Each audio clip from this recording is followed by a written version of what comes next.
Lord began showing me a whole different aspect of the sheep. One that I knew, but I never used it or saw it as any kind of spiritual significance. The Lord began showing me the digestive system of the sheep. A sheep is a ruminant. You know what a ruminant is? A ruminant is an animal that has a multi-chambered stomach, a complex digestive system, like a cow, a sheep, a goat. They're ruminants. And because they're ruminants, they can eat things that no other animal can digest. As a ruminant eats, whatever he eats goes to the first stage of the stomach. This stage works as a filter. And it filters out things like fence staples, rocks, things that you wouldn't think a sheep would eat. Anything that they ingest that they shouldn't have is caught here. It's not expelled from the body. It falls to the bottom of that chamber of the stomach and it stays there the entire life of the cow or sheep. Filters out the things that they should not have ingested. They don't go away, but they go through no further digestion.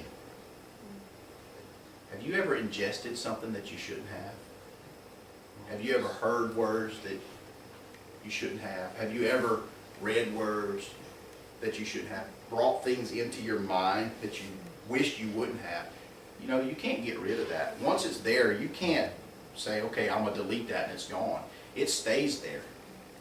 But the key is, just like this ruminant, just like this sheep, you don't digest it any further. So everything that goes to that first stage of stomach is filtered out. What shouldn't have been eaten falls to the bottom. Everything that does, guess where it goes? It gets regurgitated, called to remembrance, and rechewed. When? Does that sheep walk through that pasture grazing and chewing his cud at the same time? We call that regurgitated food cud. He has to chew his cud. You ever seen a cow laying down in the shade? Just, what's he chewing? He's not eating anything. He's chewing his cud. It's when they lay down and rest. They call those things that they were supposed to eat back up and they chew them a little further.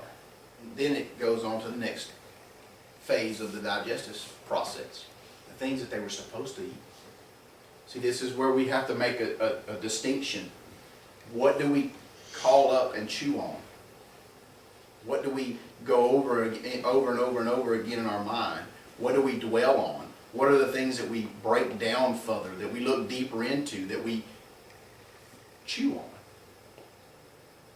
If it's those things that we shouldn't have eaten, we're starving our spirit.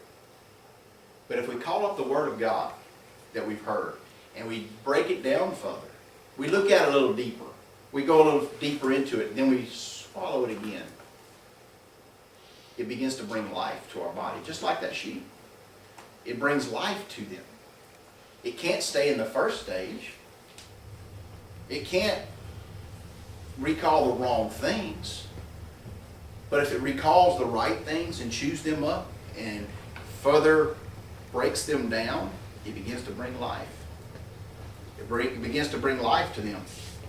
A sheep can eat all day long, and if it never lays down and rests and chews its cud, it could starve to death. It has to lay down and chew the cud. A Christian, we can come to church week after week. We can read our Bible every day. And if we never take the time to meditate on it, if we never take the time to digest it, to break it down, we can starve to death. Just like that sheep that never chews its cud. After it chews its cud, it's passed on to the next stage of the digestive system, the next phase of the stomach. As you and I call these things out of our mind that we've heard, and we break them down and we digest them, it's passed on to the heart. It goes from the mind to the heart. It's filtered, separated, rechewed, sent to the heart. It's the second or the next stage of the stomach where the nutrients are drawn out for the sheep. See, the first stage, there's no nutrients that are removed. But after the cud's been chewed and it goes further down, now nutrients are absorbed into the body. As long as the Word of God is in your head, as long as you just have head knowledge, it's not doing you any good. That's where the scribes and Pharisees were. That's where the Jewish leaders at Jesus' time, that's where they were. They had the Word of God. They could quote the Pentateuch. But it never got here. It stayed here. So they starved. Spiritually starved. We have to chew on the Word of God. We have to digest the Word of God. It has to be passed from our head to our heart.